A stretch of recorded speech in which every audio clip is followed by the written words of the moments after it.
Hey everyone, it's me, Phil from The Week in Doubt. I didn't plan on sitting down and recording another episode so soon, but I want to issue a response to a video I watched last night. And for context or reference, it's now Tuesday, November 14th, as I'm recording this. Well, you guys know how I'm a fan of the Amazing Atheist. I even just mentioned him in the last episode I released, where I go through a list of my favorite YouTubers, or at least YouTubers I happen to be in the habit of watching at the moment. And by the way, I forgot to mention Creationist Cat, Joe Rogan, and David Pakman. But last night I was watching the most recent video from the Amazing Atheist. Well, now he likes to just go by his actual name, TJ Kirk. And the name of the video was Hollywood Sex Scandals SJW's Victorious. And it's very rare that I disagree with TJ. I think the last time I did was probably over a year ago. He had released a video in which he compared the chances of dying in a car accident, here in America, I presume, to your chances of dying in an act of terrorism. His point being that it's kind of wrong-headed to get all worked up about something that is probably never going to happen to you. And statistically, he ain't wrong. Here in the West, you are much more likely to be killed in a car accident than by a terrorist. But I think myself and others found it somewhat distasteful or off putting that he seemed to be casually comparing dying in an accident to intentionally being killed by fanatics in the name of some warped ideology. Let's not let political correctness get in the way, usually radical Islam.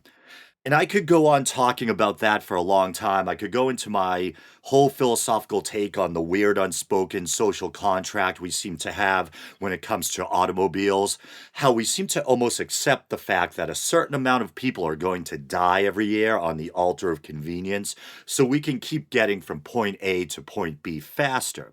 But I don't want to veer too far off course, so I'll pull myself back in now.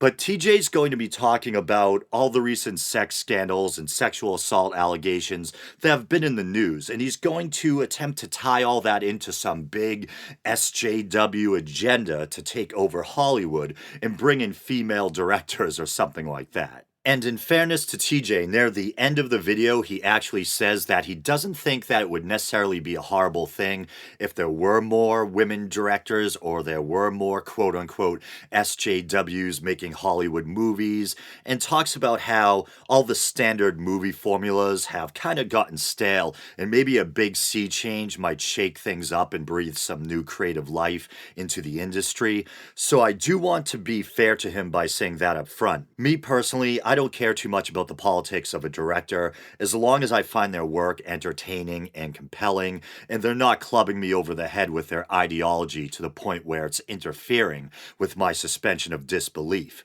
But TJ is going to say some things that, I find kind of odd or concerning, so I'm going to play his video and I'll just stop it here and there and comment when I feel it's necessary. I've been thinking a lot about the sexual harassment scandals that are rocking Hollywood and politics, I guess, to a lesser extent. And I've realized that most people are very bogged down in the superficial elements, of what's going on here. And not many people, I don't think, yet see the bigger picture. I didn't even see it myself until yesterday when I read about Gal Gadot saying she will not return to the Wonder Woman franchise unless Brett Ratner, a director who's been accused of rape, sexual harassment, and belittling women on his sets, is removed from the project as the co-producer. It really started to click to me then what was really going on. And what is really going on? Well, it's nothing short of a female takeover of Hollywood. Well, just stop there for a moment. So he says the thing or the light bulb moment for him was when he heard that Gal Gadot wouldn't star in another Wonder Woman movie if Brett Ratner was also signed on to the project. And that's when he kind of said, aha, the big picture is the SJWs are taking over Hollywood. And I see what he's talking about when he says the big picture, that in a way it may very well be that all these sexual assault allegations and all this stuff coming to light will cause a sea change where you will see more, for lack of a better word, quote unquote, SJW leanings in cinema and Hollywood. So I think that very well could end up being the end result, but he almost makes it sound like it's calculated, like this is all some kind of master plan. And as far as Gal Gadot will goes, I mean, I don't blame her. Imagine being a woman or imagine being anyone and there's a project that you want to take part in, but you find out that Brett Ratner, and knowing everything that's been in the news about him, is also supposed to be signed on to the project. I mean, would you really want to work alongside this guy? Ratner is another one of these producers or directors who's been accused of predatory behavior. And I think the most egregious story I've heard concerning him involves Natasha Henstridge. And I'm probably older than many of you listening. I'm a Gen Xer, I'm not a millennial. And when I was a youngin', Natasha Henstridge was considered an absolute bombshell, a model slash actress, just absolutely gorgeous, this tall, statuesque, almost Nordic looking blonde. Actually, some of you sci-fi geeks out there, even some of you on the young side, might remember her from the sci-fi slash horror movie Species. I believe she was also in the sequels as well. She basically plays a really hot alien who goes around killing guys by having sex with them, I think. But I always liked her. Not only did I always find her physically attractive, obviously, but she always seemed, well, I've never met her in person, but she always seemed like a cool lady, someone with a really friendly or chill demeanor or whatever. But who knows what she's like in her personal life? Do we really know what any of these celebrities are really like? All we really know is the face they allow us to see in the media. And I guess in a way that's applicable to people in general. The nice neighbor across the way that always smiles and waves, who knows what he's getting up to behind closed doors? Might have a damn abattoir down in his basement. That got dark. But anyway, back to Natasha Henstridge. She always seemed like a nice person to me. Seemed fairly grounded for a Hollywood type, you know? She's a rather well-known actress, if not A-list, at least B-list. She's been in some big Hollywood movies with some big-name actors, and so I have no reason not to believe her account of what happened. But she talks about how when she was maybe around 18 or 19, she was just getting into the business. And this is the same thing that Harvey Weinstein would do. He'd try to get the girls alone in his apartment using some excuse like it was for a reading or something. And once they got the girls alone, that's when the trouble starts. And you might say, and I'd probably agree with you, if you're a young woman, why are you going up to some dude's room that you don't know, even if he's a powerful, well known guy? Maybe your antenna should go up a little, you know, and say danger. But that being said, I don't think that's an excuse to blame the victim. Going up to a hotel room alone with a strange guy might not be the smartest thing you've ever done, but it doesn't mean you deserve whatever happens to you once the door closes. And I also imagine. It's the feeling I get that a lot of these girls were probably conflicted. Like there probably was a part of them that was saying, danger, Will Robinson, this probably isn't a good idea. But at the same time, they're probably thinking, well, this is a well respected guy. This is a guy who produces all these big, huge Hollywood pictures. Maybe he does just want to talk business. Maybe this is the type of meeting he usually has. This could be my big break or whatever, you know? So I imagine a lot of them were conflicted, and who knows what we would do in that situation. You know, if you have this dream that you might be on the verge of seeing come true, but it might involve a little bit of risk, like going up to this room to meet this guy that you don't know, and you have to hope, roll the dice that it's gonna be safe or whatever. And you probably tell yourself, most likely, it's gonna be safe, you know? And that's what happened with Natasha Henstridge. Whoa, did you guys hear that? I don't even know if I could do that again. Henstridge. Henstridge. I should probably edit that out, but maybe I'll leave it in for comedic value. And I think Brett Ratner basically took his penis out or whatever, kind of similar to Harvey Weinstein's modus operandi. And he said he wanted Natasha Henstridge to perform oral sex on him. And I know this is again pretty graphic. And she didn't want to, and I guess she made for the door. She tried to leave, he stopped her, and according to her account, she continued trying to fight him off until he overpowered her, and she just kind of got too tired to fight anymore and let him do his thing or whatever. Okay, so here's an article from Deadline, and it says, and I think I got the circumstances wrong. I don't think she was necessarily auditioning for Ratner.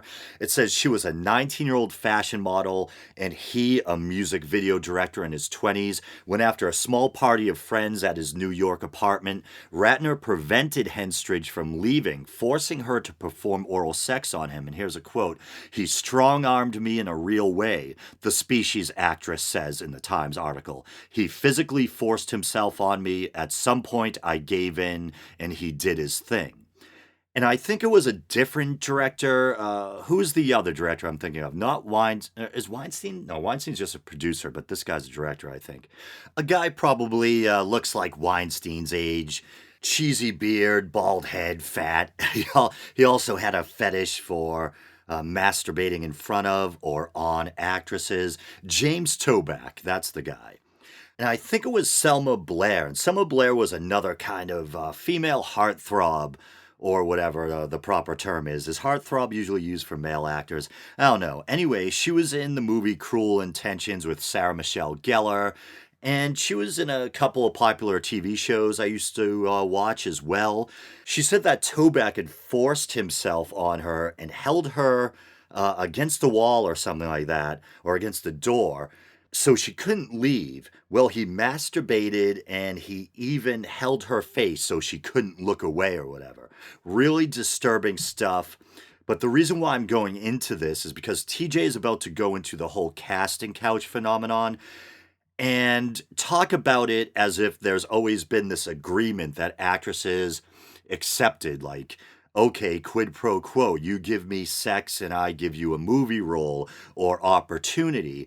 And we're happy with it until recently when they decided they weren't happy with it anymore. And my issue is that we're talking about consent here. I think most of us, when we think of the casting couch, we think of the 40s, we think of the big silver screen era, when I think that stuff probably really did go on regularly, and who knows how much of it was consensual back then. And let's say theoretically a female actress, as opposed to a male actress, an actress is willing to trade sexual favors for a part. Probably, we'd still call it sleazy. We could see that it's probably not good for the art form either, that the person chosen should be the most suited person for the role, the most talented actor, whatever, not who's willing to spread their legs or open their mouth, not to be too crude. But let's say it is fully consensual and there's a girl who morally has no problem about exchanging sex for success or whatever. Okay, fine. But we're talking about issues of consent and sexual assault. Most of these cases that have been in the media have involved guys forcing themselves on women against their will and not even letting the woman go after they protest or physically try to fight back. There's even stories about Harvey Weinstein basically forcing his way into actresses' homes. I know that was the case with one English actress. He supposedly, according to her, forced his way into her home and basically raped her against a coat rack. So we're not just talking about sleazy quid pro quo, we're talking about rape and sexual assault. But I'll continue with TJ's video. Here's what's obvious to me. For many years, Hollywood has operated in such a way that many of the actresses that have become household names have slept their way to the top. Men in positions of power in Hollywood have made or destroyed careers based on who was willing to hop onto their erection, and take a little ride. And we all knew this was going on because Hollywood really didn't hide it very much. It was never really considered a scandal. It was kind of the butt of a joke. Hey, it ain't that hard, man. I filmed the motherfucker, right? Then I yell, cut. Then I run the fuck out of here, go to my trailer, because I got more white girls in there than the first lifeboat on the Titanic. And they all want a part in my movie. And I got just a part for them. So that Hollywood of old, that was the thing. And it existed from a long time ago up until very recently. And all those women who tolerated it, they're now a thing of the past. They ain't putting up with it anymore. So I forget what movie that's from. It looks like one of those Kevin Smith movies with Jay and Silent Bob. So he's playing a clip that kind of demonstrates how the casting couch thing is a well-known secret, so to speak, and that it's even been the subject of jokes in mainstream films, etc. I think for me, maybe I'm naive, but I really do picture in my mind this casting couch stuff happening back in the 40s, 50s, maybe 60s or whatever, and I don't picture it going on in modern times. And I'm sure, that there probably are some instances where it does go on, probably more than we'd like to believe. But generally speaking, when I see a lot of these popular actresses I have respect for, I don't picture them having slept their way to the top. Maybe that's naive once again, but they seem like smart, capable people. Some of them are even kind of Hollywood royalty. If anything, a lot of the time I would assume that nepotism had more to do with people becoming successful in Hollywood than the casting couch. I mean, there's a lot of people, male and female. I'm thinking like Ben Stiller, Gwyneth Paltrow, a long list of people, successful actors who have famous parents in the business. It blows my mind. I mean, these people who are trying to sexually assault women, they should be treating them with respect because they're human beings, but maybe it goes further to show their hubris or whatever. But even young actresses who are kind of, like I said, Hollywood royalty, or who are the children of well known and well respected people, that didn't keep them from being harassed or preyed upon by these guys. People like Mira Sorvino, the daughter of Paul Sorvino, like I said, Gwyneth Paltrow, and Asia Argento, the daughter of the great Italian horror director Dario Argento. And Asia Argento, I'll admit it's kind of a weird case because she accuses Harvey Weinstein of essentially raping her, I think in her words, perhaps not verbatim, but paraphrasing. I think she may have used that word. He had this tactic. I guess it's his way of trying to break the ice or lock the woman into an intimate situation. He'll ask a woman he just met that he potentially is going to have power over if he hires them. Well, in a sense, he already has power over them because he holds the power to decide whether or not they get a job. He'll ask them for a massage. And I think a young Asia Argento actually gave in and gave him one. While this is going on, Weinstein raises her skirt and forces oral sex on her. Once again, sorry for being so graphic. These are all stories that are, in the mainstream news right now, and these details are out there. And if we're going to be talking about consent and how serious, these allegations are, I guess we have to talk about the details. But yeah, so forcing oral sex on her while he's lying down getting a massage. But she would go on to have a consensual ongoing relationship with him after that. And I think it kind of muddies things in a weird way. And I really like Asia Argento, and I love her boyfriend, Anthony Bourdain. And he's really come forward in the media, at least on platforms like Twitter, and really taken some pretty hard swipes at people like Weinstein and Toback or whatever his name is, and basically didn't hesitate to let them know what he thought about them. But yeah, it's kind of weird though. It does kind of muddy the waters. I guess technically, it's not impossible to be raped and then end up entering into a relationship, I guess, with your rapist. It sounds really bizarre. I mean, I think most people, the last thing you'd want to do is see that person again. But who knows? Maybe that first encounter was forced, but she's young and mixed up, and it was stupid of her. But maybe she thought, for the sake of her career, she had to stay with the guy. There's no good excuse to enter into a relationship with someone who does that to you. But she's probably telling the truth. But I think it does do damage to your credibility a little when afterwards you end up being in, I guess, a fairly long-term relationship with the person. But yeah, I mean, once again, I don't have any reason to not believe her.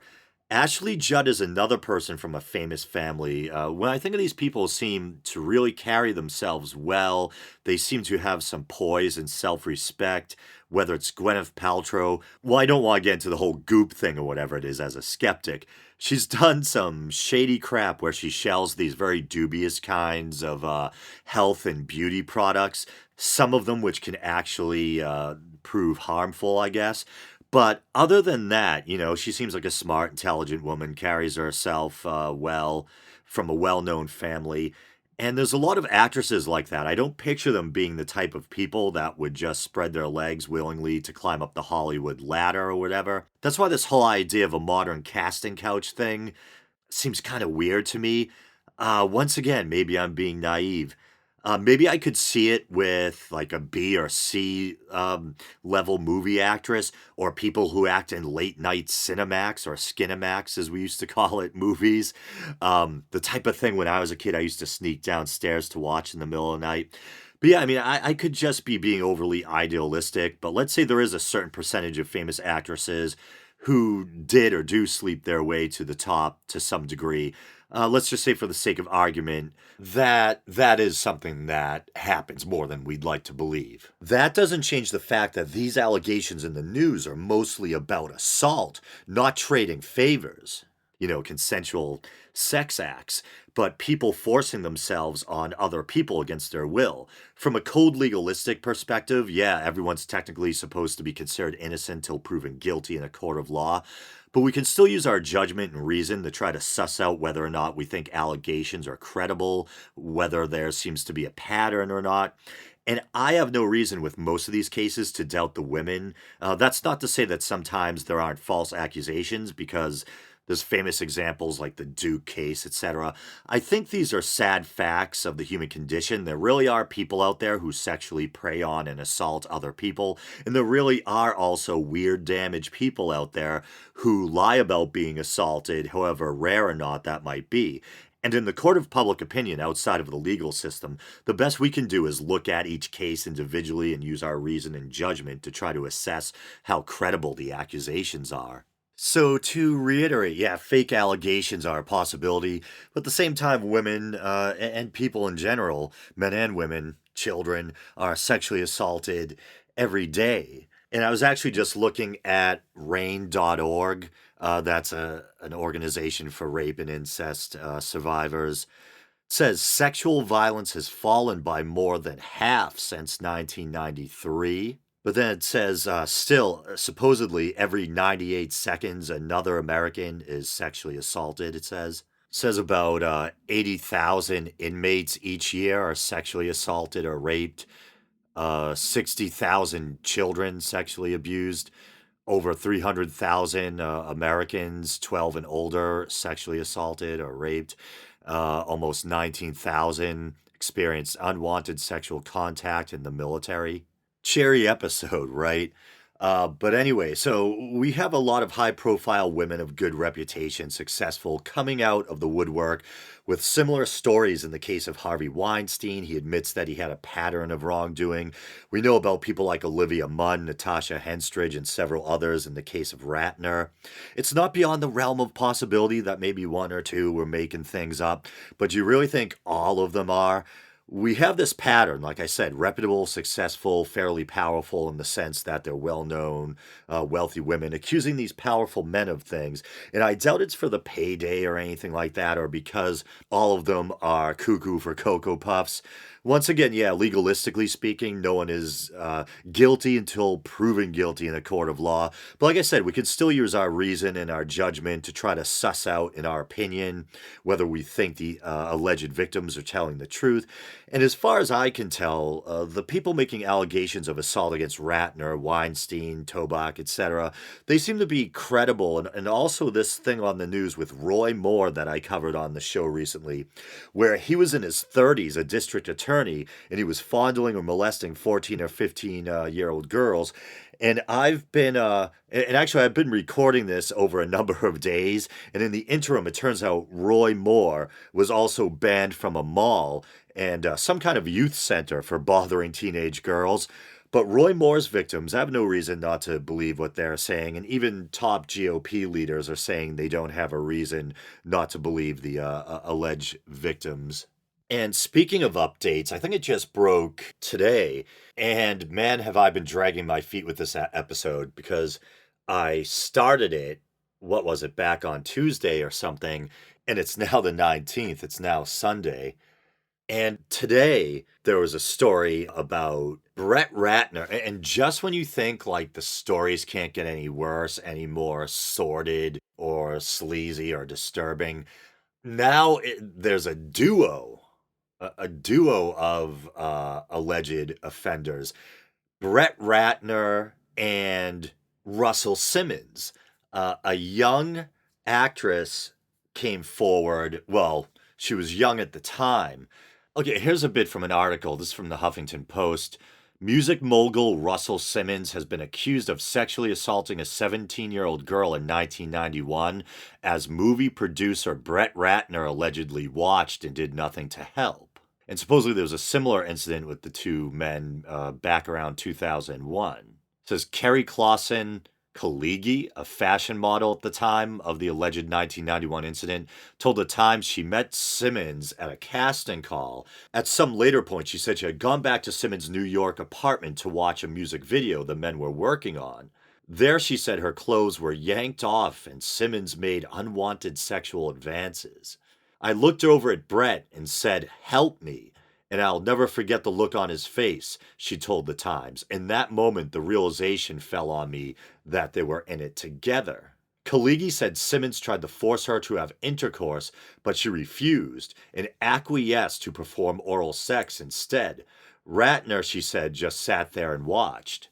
She said that while taking a shower afterward, Simmons came up behind her and briefly penetrated her without her consent.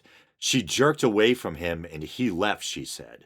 And it has a really disturbing picture of Ratner and Simmons together, and Simmons just has this very odd giant smile plastered across his face, which looks, very creepy after, in retrospect.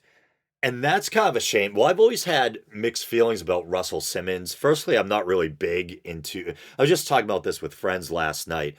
A lot of my friends like the similar music like I do, like heavy metal and alternative rock, maybe like indie music, classic rock, stuff like that.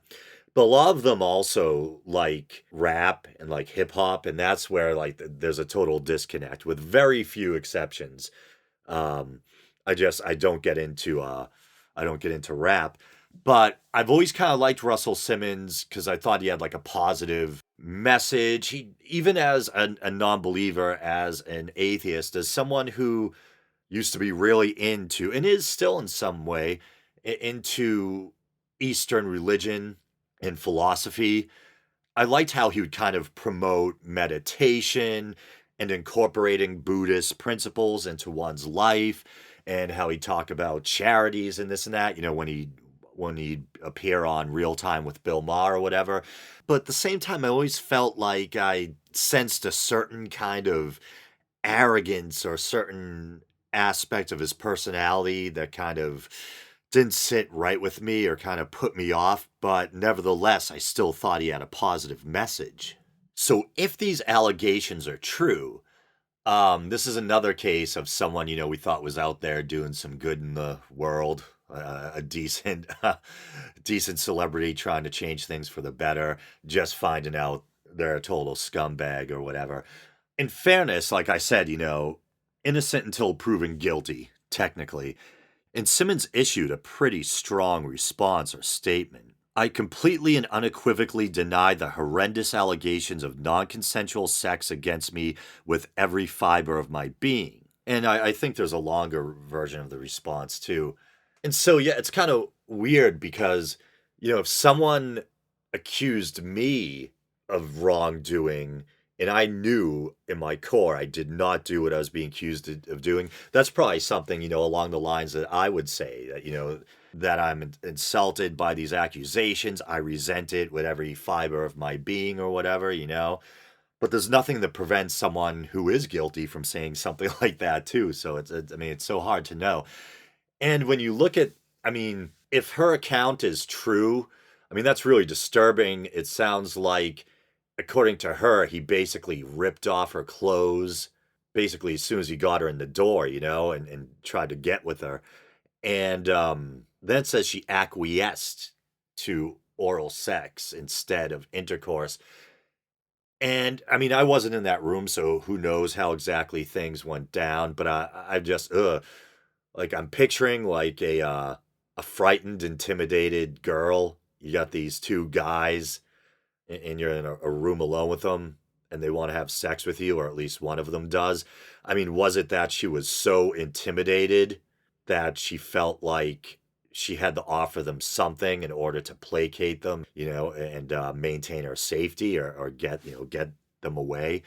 Which is really, I mean, that's just, I don't even know what to say about it. That's a really sordid and depressing situation to imagine. And then there's the weird thing with the shower. Like, she felt like she was it sounds like she felt like she was threatened or intimidated, bullied into performing a sex act on at least one of these guys. And then somehow she ends up in the shower, which maybe you could say sounds a little suspicious, because if you were just victimized by someone, why would you hang around and take a shower? But then at the same time, you don't want to judge the alleged victim too harshly, because if she really was victimized, sometimes people do strange things in the wake of something traumatic. And, it might be easy for us to say, why didn't she just run out the door at some point? Maybe she felt like, like I said, intimidated or cornered. And maybe she was, I don't know. I was going to say maybe she felt like in shock or dirty from what had happened, shaken by it all. And maybe she still felt like she couldn't leave for some reason. So she at least asked if she could use the shower. And then Simmons comes up behind her and tries to penetrate her or whatever. And once again, this is pretty graphic. But who knows? I wasn't in that room. I mean, it doesn't look good for them that there's two cases that both men are implicated in, that one in the 90s and then the 2001 case. So it almost makes them look like this creepy predator duo or something. Creepy high-powered predator duo. Very, very odd. And it definitely doesn't look good for Simmons that his partner in all this is Ratner, someone who already has a long list of sexual misconduct or assault allegations against them. Yeah, so who knows? Very strange, because, I mean, my gut reaction to these stories is, I always my gut instinct is to side with the victim, but then you have to remember, you have to try to be fair and realize that there may be a chance that what this person is alleging actually didn't happen. And then you might be creating more victims by breaking out the pitchforks and torches for someone who maybe didn't commit the act they're being accused of committing. And it's hard to know for sure when we weren't in that hotel room or whatever it was back in, what was it, 1990 something? Was it 91 or 93? But the fact that Ratner was there and that they're buddies, I mean, that doesn't look good. That doesn't look good at all. Yeah, it's like I said, the best we can do as outside observers is just try to use our judgment and reason to try to suss out how credible the given allegations are in each individual case. But it wouldn't surprise me if they did, if they are guilty of it, because we already know Ratner, we already know what that guy's capable of. So Ratner and another guy together with a young girl in a hotel room, it wouldn't come as a terrible surprise if something bad went down. And like I said earlier at the top of the show, even if you make a bad judgment call and say even if they're, famous, powerful, well-respected men, if you go into an apartment or whatever, or go to some guy's home or whatever who you don't really know by yourself, late at night or whenever it is, yeah, that might not be the best judgment call, perhaps, but you do not deserve whatever bad thing happens to you once the door closes. The onus is still on the predator. But all I would say is like, I don't know, I guess if you're a young woman, be extra. And I'm not laughing because it's amusing. I'm laughing just, out of exasperation. Just can't believe all these stories and whatnot. If you're a young woman and it sucks that we can't just trust our fellow human beings, I guess try as much as you can to be careful or watch out, who you end up alone with or whose room you go up to. And if you're a guy, Don't prey on women, man. Don't force yourself physically on someone, and don't intimidate someone into sex. Should really go without saying, you would think. But wow, I can't believe how long this episode is going on for. I cannot believe it. And I actually, the first night I started recording this, I recorded an over 2 hour long impromptu version and decided that there were some technical errors, the sound of my voice.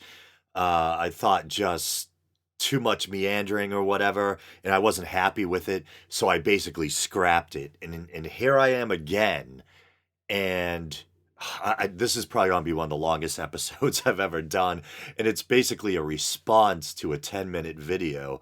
But I guess in a sense, it's more than that. It's also me waxing philosophical and trying to wrap my head around this deluge of sexual assault allegations that has been in the media lately.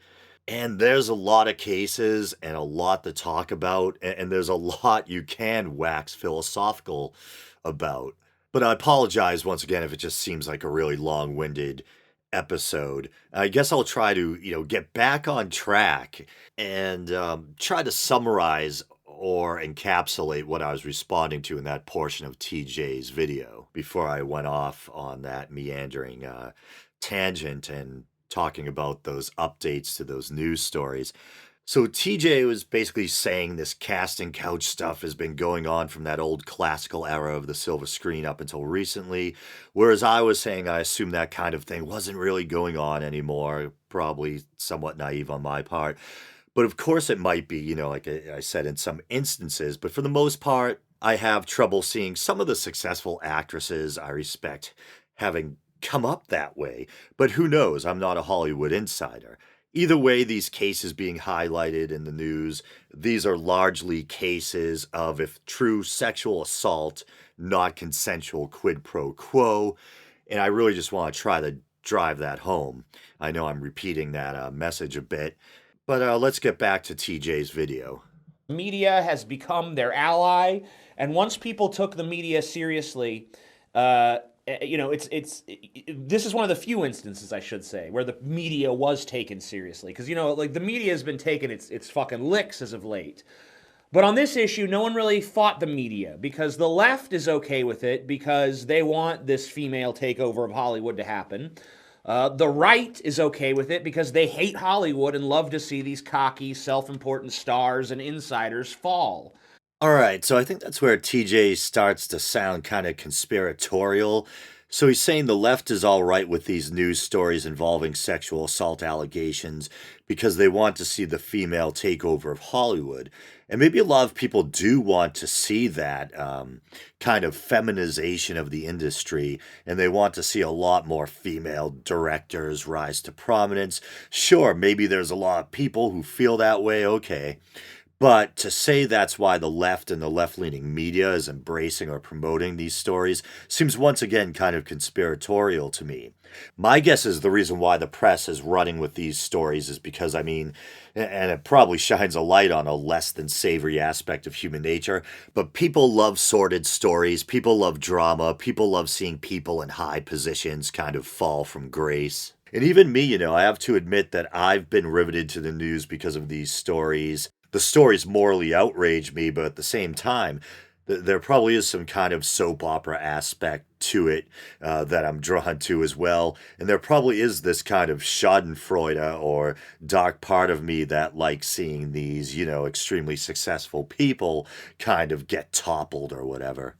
So to reiterate, I think the news outlets are pushing these stories because, well, hey, it's good for business. When people are riveted to the news or the TV sets, watching CNN or whatever, that's good for business. I don't think they're pushing the stories because they want to see a feminist takeover of Hollywood.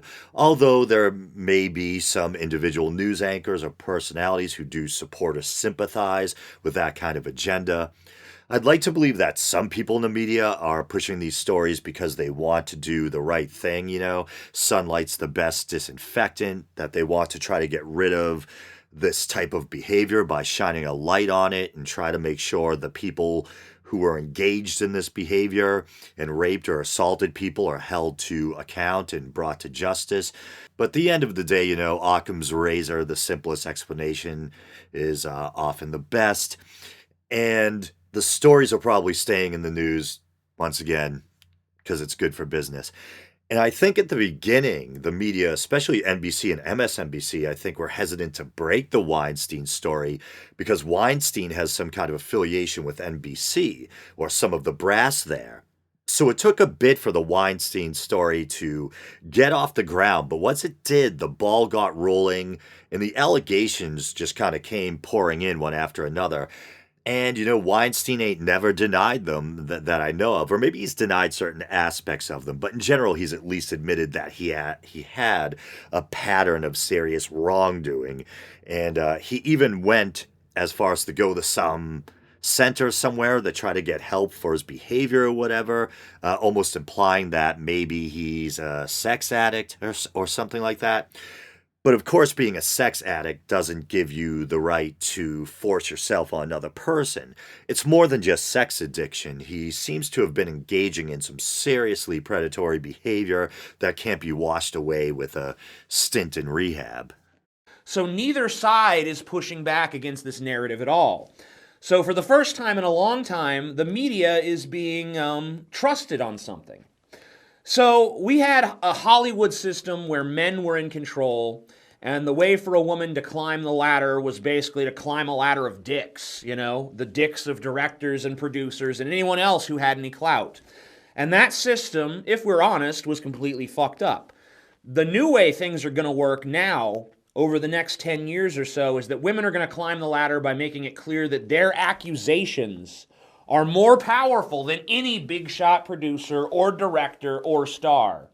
Women are showing Hollywood, hey, the media's on our side, the people are on our side, so you're gonna fucking fall in line. And Hollywood is falling in line. So this thing about the power of accusations, TJ seems to be kind of painting it in this ominous or foreboding way, like women will use false allegations or the threat of false allegations as a kind of leverage or currency or tool of power or manipulation. And I think obviously that would be wrong. That would be tremendously unethical, to say the least, to try to get what you want via false allegations. But I think there might be some truth in what TJ's saying in that maybe men in power will be more fearful of allegations that shine a light on their actual misconduct or criminal sexual behavior. And thusly, that might cause them to think a bit more deeply about their behavior and to watch their conduct, which I think would be a very good thing. So once again, TJ's talking as if this casting couch stuff is still intact or operating the way it was back in the day of that classic Hollywood period or whatever.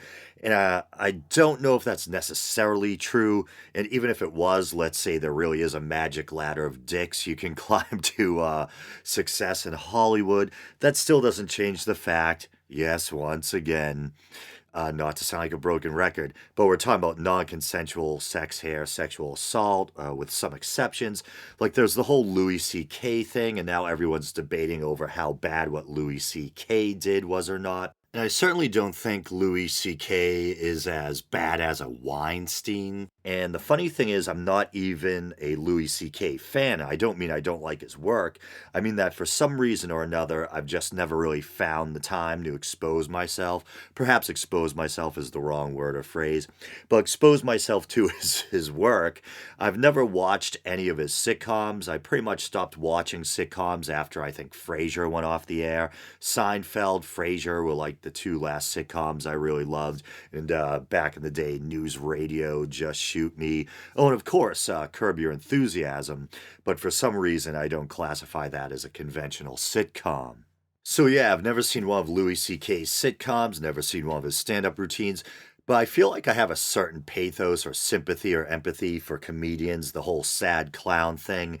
I think a lot of comedians, despite how hilarious they are, kind of a lot of them are these kind of strange, broken people. I'm a big fan of Joe Rogan, and he's a stand up comedian himself, and he often has stand up comedians on his show. And this is like this whole kind of sad, broken clown thing is kind of a recurring theme. So I almost feel like in the case of Louis C.K., the things he did weren't right. I mean, you shouldn't go up to someone and, say, hey, you mind if I masturbate in front of you? Very bizarre. And some people debated whether or not he was abusing his power. In one case, he was on a comedy tour or he was playing a comedy show, getting top billing, and there were a couple of younger female comedians, I believe, who were billed under him. And at the end of the night, they're all hanging out in his hotel room or whatever, and he suddenly says, and it's such a weird scenario, he says, you guys mind if I masturbate or whatever? And I think he proceeded to expose himself and masturbate, the Week of Doubt drinking game word of the week. And supposedly, they just didn't know what to do, so they just kind of laughed and screamed, the two comedians. And it's still, I think, the wrong thing to do if you're a guy to corner a couple of women and whip out your willy and start masturbating. Take a drink, which I think is part of both Toback's and Weinstein's modus operandi. But in those cases, it would usually end up with them physically forcing themselves on the women. But supposedly, these big directors like Weinstein and Toback and Ratner had more power over their victims than, say, Louis C.K., you could argue. I guess Louis C.K. had done another similar thing when he was a staff writer before he really came to grandeur or notoriety. So I don't know. It's weird, and it's still something you shouldn't do, but I wouldn't necessarily put him on par with Weinstein or other people who actually physically force themselves on women. I'm sure a lot of my female listeners will probably be saying, dude, don't defend someone whipping their junk out and masturbating in front of women who want no part of it. That ain't cool. And it's not cool at all. I'm actually someone who is really against catcalling, and I know catcalling isn't quite as extreme as masturbating in front of someone. It's weird because I'm technically a construction worker. I work with my family, and we mostly do home remodeling, so it's not like I'm hanging out on steel girders looking down at the street. But my parents raised me a way that, no, that's not something you do. The way we were raised, I wouldn't even think in a million years of whistling at a woman walking by. And I think if I did, my father would probably shoot me a death stare or something if I ever tried. And the reason why I think catcalling's so bad, other than just being simply rude, is if you put yourself in a woman's place or a woman's shoes, not literally, then you'd be like Jeffrey Tambor, the star of Transparent, and all his allegations coming out against him too. But anyway, I was trying to make a point about how women must feel being catcalled. And I sometimes feel like, you can't win nowadays because if you even mention sexual dimorphism, some might paint you as a sexist just for saying, on average, men tend to be bigger and stronger. Some people find that sexist, where I find it to be just physiologically and scientifically true.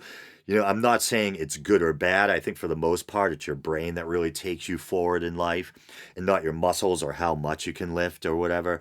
So I'm not saying I think that one sex is lesser than the other based on physical strength. Far from it. I think that in most contexts, that's rather irrelevant. But I do think it's just true that there are hormonal and physiological differences between men and women. And I think women do sometimes feel unsafe around men. There's like this kind of physical intimidation factor. And hopefully it doesn't sound too patronizing, because I think there's a lot of strong, athletically gifted women out there who could, certainly kick my ass. So, if you put yourself in a woman's place, if you're a woman, you're just trying to walk to work, and all of a sudden there's some guy or guys yelling stuff aggressively at you or whistling at you like you're a piece of meat. And we've probably all seen these videos where a girl will walk through a neighborhood wearing a cam or a GoPro or whatever it is. And there might even be points where some men will follow the woman for blocks trying to sidle up next to him, saying shit or whatever. And I think that that is shitty. I could definitely see why women would find that threatening or off putting. Like Seinfeld used to joke about the guys who will beep their car horns at a good looking girl. It's like, what do you think that's going to accomplish? Has a guy ever beeped a car horn or catcalled from up on a building at a woman, and the woman like turns around and goes, "Yep, you and me tonight, 8 o'clock." You know, I think it just makes you look kind of like a desperate cat or a brute or whatever. So I know I've been going on forever. I'm getting ready to put a cap on this thing. Is that a real saying? and uh, and I guess an attempt to try to bring everything back around and summarize some of the main points I was trying to make. TJ seems to be focusing on the pre-existing casting couch phenomenon and how that's now being used as the excuse for a feminist takeover of Hollywood. And I've been trying to drive home the point that even if there was a pre-existing casting couch phenomenon, a consensual exchanging of sexual favors for acting roles or job opportunities or whatever. You know, all that quid pro quo and the ladder of dicks, as TJ eloquently put it.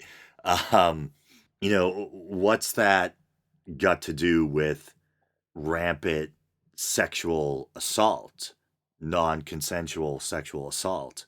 And one thing that I haven't really touched on yet is that even if this casting couch stuff in many instances is purely consensual or it has a history of being consensual, in my opinion, it's still kind of sleazy. If you think about it, you got like a 50 something or 60 something year old producer or director trying to solicit sex from, it could be someone as young as 18 or 19 who's desperate to get into the business.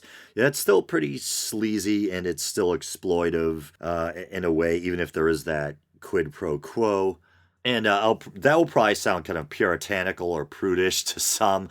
I think I've even heard, I'm not going to say anyone's name or whatever, but I've had female acquaintances, and this isn't most of them, but I have heard this from like a couple, espouse this kind of, if you've got it, use it kind of philosophy that if powerful people can give you something in exchange for sex or whatever, what's so wrong about that? And, I'm not a woman. If there's some women who feel that way, who am I to challenge them on it? But, there is something, I don't know, just kind of sad about that. I think I don't find that very positive or inspiring. But I guess how damaging it is depends on the individual woman. Are you someone who fully embraces that philosophy, that type of behavior is okay, and you've made your peace with that, and you've chosen to engage in that behavior, that exchanging of sexual favors for whatever it is, climbing up the ladder happily, and without regret? Or are you someone who's maybe more sensitive with a more traditional, shall we say, conscience, and who does find that demeaning, or the idea of exchanging sex with someone you don't necessarily want to be having sex with, that you might not even find attractive with, for opportunities, just like it's nothing more than a commodity rather than meaningful human intimacy. I mean, and maybe you feel kind of manipulated into it, and in that way, I could see how that could be quite damaging. But maybe this episode won't end up being as long as I feared it would be. I thought this was going to be like a couple of hours long. Maybe I can get it down to like, I don't know, an hour and 15 minutes or something. We'll see what happens. Maybe a little over, maybe a little under. But I'm gonna end it here. I'm sick of this subject. And I've been working on this episode for about a week now. I'm usually able to crank out episodes a lot easier than this. I don't know why this one was particularly so challenging. I don't know if it was the technical difficulties in deciding to scrap a 2 hour stream of consciousness recording and go back to the drawing board. Well, thanks for listening, guys. You know the drill. Please like the Facebook page. And you guys know how neurotic I am when it comes to the Weekend Out Facebook page.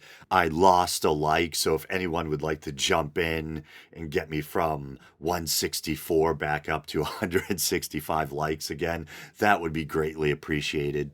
You can also follow the show on Twitter. You can subscribe or rate the show via iTunes. You can also go to Podbean, Podbean, and check out the archives going all the way back to the inaugural episode. If you want to help the show out monetarily, you can use the PayPal widget at the bottom of the show's Podbean page, or you can go to patreon.com/theweekendoubt and help the show out for as little as 99 cents a month. All right, brothers and sisters, until next time.